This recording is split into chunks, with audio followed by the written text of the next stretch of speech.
ஓம் சைராம், ஜெய் சைராம். என் அன்பின் பிரியமே, இன்றைய தினம் உன்னால் என்னை பார்க்க முடிந்தால் நாளையே நீ கேட்டது உனக்கு கிடைக்கும்.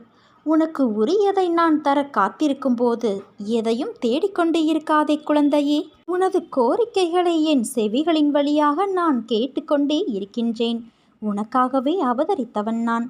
உன்னை அழகுபடுத்தி வாழ்க்கை என்னும் புத்தகத்தில் நுழைத்து அதை பக்குவமாக கையாள வைத்திருக்கின்றேன். காயங்கள் இல்லாமலும் வலிகள் இல்லாமலும் வாழ்க்கையை கையாள முடியுமா? பொறுமை, சகிப்புத்தன்மை வேண்டும். அகங்காரம், அகந்தை இவைகளை தவிர்க்க வேண்டும். அதன் பிறகு எல்லாம் உன்னால் முடியும். வாழ்க்கை சக்கரத்தில் அனைத்தையும் எதிர்த்து சந்திக்க நீ தயாராக இருப்பாய். வாழ்க்கையில் வருவது அத்தனையும் நிரந்தரமில்லை குழந்தையே. அனைத்தும் மாயை. ஒரு நாள் உனக்கு, இன்னொரு நாள் வேறு ஒருவருக்கு. அதனால் கவலைப்படாமல் மகிழ்ச்சியோடு இருக்க பழகிக்கொள். உன் கோரிக்கைகள் எதுவாக இருந்தாலும் அதை கண்டிப்பாக நான் நிறைவேற்றி தருவேன். கர்ம வினைகள் உன்னை விட்டு விலகப் போகிறது. கடன் தொல்லைகள் விலகப் போகிறது. வர வேண்டியது வந்து சேரும். நீ எதற்காக காத்திருந்தாயோ அது விரைவில் நிறைவேறும். நீ விரும்பிய வாழ்க்கை, விரும்பிய வேலை இவை அத்தனையும் என் பரிபூரண ஆசீர்வாதத்தோடு உனக்கு கிடைக்கப் போகிறது குழந்தையே. இனி நீ கொடி கட்டி பறக்கப் போகிறாய். கஷ்டப்படுகிறேன், என்னிடம் இல்லை, எப்படி தருவேன், எதற்காக தர வேண்டும், எதற்காக செய்ய வேண்டும், இப்படி பேசுவதை இன்றோடு தவிர்த்துவிடு. நான் இருக்கும்போது கடுகளவும் கலங்காதே. உன்னை எவரிடத்திலும் நான் விட்டு கொடுக்க மாட்டேன். எந்த நேரத்திலும் கைவிட மாட்டேன்.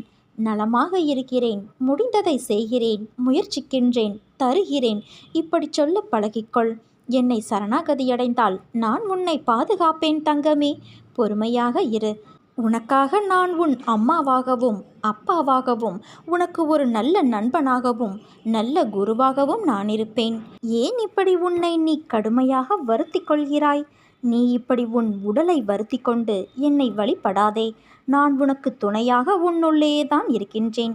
அப்படி இருக்கையில் நீ படும் துயரங்களை நான் அறிய மாட்டேனா? நான் உன் வேண்டுதலை என்றும் அலட்சியப்படுத்தியது கிடையாது.